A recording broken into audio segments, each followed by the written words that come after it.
Hello everyone, CrystalFissure here, and welcome back to another Crash Bandicoot N-Sane Trilogy video. This time, we are taking a look at the new and improved, well, depending on your definition of whether you think it's improved or not, sewer or lighter. Now that sounds negative. That sounds like I'm saying, oh, yeah, this isn't that great. And no, I disagree. I really like this.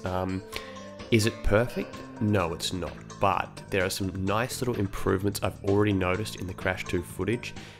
There's been some good feedback, there's been some constructive feedback, and there's been some, in my opinion, unconstructive feedback as well. But I think we should just give the level a run through like this. There is like a commentary track over it, which I won't play. I might play it in the upcoming comparison video, but yeah, we'll talk about what I think first. So we have the yellow gem path here. I'll talk about the yellow gem path, like what's the word? The thing a bit later, the platform. So I'll like slow things down and look at it properly. My first impressions is that, well, I like how it's like all the jungle theme down here. It's like this Mayan thing of like I don't even know how even does like sewer systems even work like in Papua New Guinea or wherever they are, like in the game, you know, near Australia. Like it's so weird. That was a death warp, by the way. Okay, so I'm just gonna say just some of the things I think they could improve on before I get to all the good stuff, because I know everyone, you know, wants to hear sort of the good and bad. I think that they could probably work on making it feel a little bit more dirty. A part of that definitely comes from the fact that the PlayStation 1 is old it's old footage, essentially. It's like it's old tech as well, so it's like easier to make it look grimy, for lack of a better word, because you don't have to put as much polish on sort of each individual texture, you know, widescreen, blah blah blah blah. That's not like necessarily an excuse, but if you look at what Vicarious Vision's done in previous levels, you'll see that they actually have made things dirtier, like in Insanity Beach and stuff like that, Hang 8. So this could very well be older footage. But yeah, really, like, that's the thing. Like, I know this guy, like, only play, like, some popular YouTubers, like, shitting on the lighting and saying how shit it was, and I'm not really seeing that. Like, I don't think there's really a massive problem with it. Like, okay, I do admittedly prefer the original level, but that's because I think that the sewer levels in Crash 2 are among, like, the best game, like, levels in video game history. Like, I genuinely think they're that good. It's like basically comparing a 10 out of 10 to like a 9 out of 10. You know, you can see, you know, look at the textures there, you can see stuff on the texture. So they have made it dirty, they have sort of made it growing, but they could do it more. The water's okay. The water in the other level was like you completely see through, like in the original level. But I mean, again, that's like a thing where they can't really do a whole bunch about that without making it too cartoony and like not having the water look realistic at all. So I'm fine with that. Like, I'm absolutely fine with that. But onto the good stuff. There you go. Overall, I do like the design.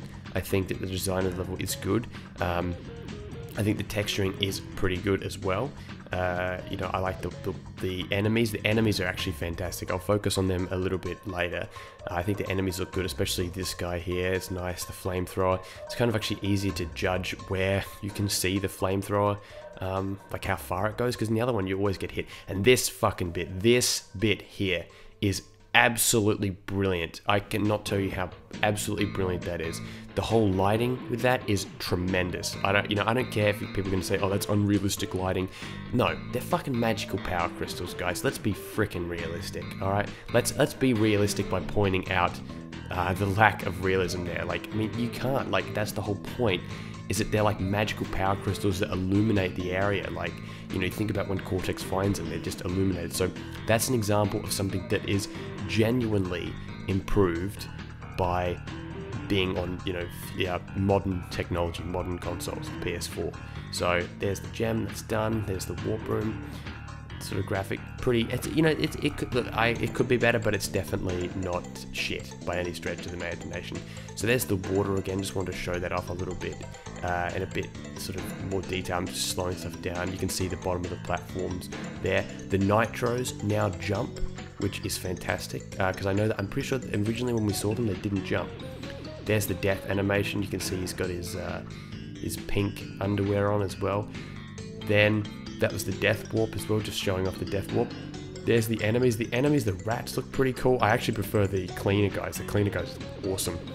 All the pipes and the intricacies here very authentic, different sort of lighting, but fine. Then we've got the slow down bit where you can like slow it down and the enemy will wash down. There's the bubbles there, which kind of look very like cartoony, but not in a bad way at all. Here's the yellow gem path. Again, for some reason they've like really lit them up to the point where they look a bit like too shiny, but I mean it's fine. Enemies there, I really like the way you can see it like on their face, like sort of with their, like they do actually look really authentic to the originals. And then this is my favorite bit of the whole level, and it's like an example of just perfect lighting contrast, right? Where you have purple and you know it contrasts with a greeny blue sort of feel. So again, I'm not really seeing the intense hatred for the lighting. But, you know, if you disagree, that's okay. Like, it's okay to disagree. I'm not saying that everyone has to agree with everything I say, for sure. Absolutely. Like, that's not what I'm saying. But I think that a bit of perspective is required, especially when some people, like, shitting on the actual Crash Bandicoot guy that's, like, talking about the level, like, saying how like, Vicarious Visions use this type of lighting and blah, blah, blah. It's like, well, no shit the guy's going to be talking it up. It's on an official Crash Bandicoot channel. You know, of course they're going to be praising every element of it. So I think, you know, in that regard, sometimes you just have to have a bit of perspective with it, and you can definitely go ahead and not like it. But I think we're past the point where it's like everything now. The people that are still saying, yeah, this is shit, it's completely unauthentic to the original. I think you, in a way, just have to sort of accept that it's not going to be the exact same game. It can't be. It simply cannot be. But with that, I've got some more upcoming stuff very soon. We'll have some new, we'll have like some comparison footage where we can, you know, really point out the differences and, you know, similarities and stuff like that. And I think having the footage next to each other is a really good way to sort of compare properly, where it's like, it's no placebos, no like, I thought it looked like this, you can literally see it. And then there's also other stuff which is coming. I would put it in this video, but I don't want to make it too long. So we have some Bear It music now. We have some some themes, some Crash updates. So if you keep awake all day, all right, guys, and that way you can just check out my channel, because there's going to be quite a few more videos. This was quite the day for Crash Bandicoot N-Sane Trilogy updates. So anyway, guys, thank you very much for watching. Thank you for the support as usual. Make sure to share it around. Leave a like. You know, I never really say that, but do it. You know, do it. Let's aim for 26 million likes. You know, I think that's a fair estimate. You know, like being, you know, this channel 15,000 subs. I think, you know, just times that by like 2,551, and there we go. You got like 26 million likes. So, all right, guys. No, I really appreciate it. Thank you very much, and I will see you with more insane content very soon. Goodbye. It's a monster ball.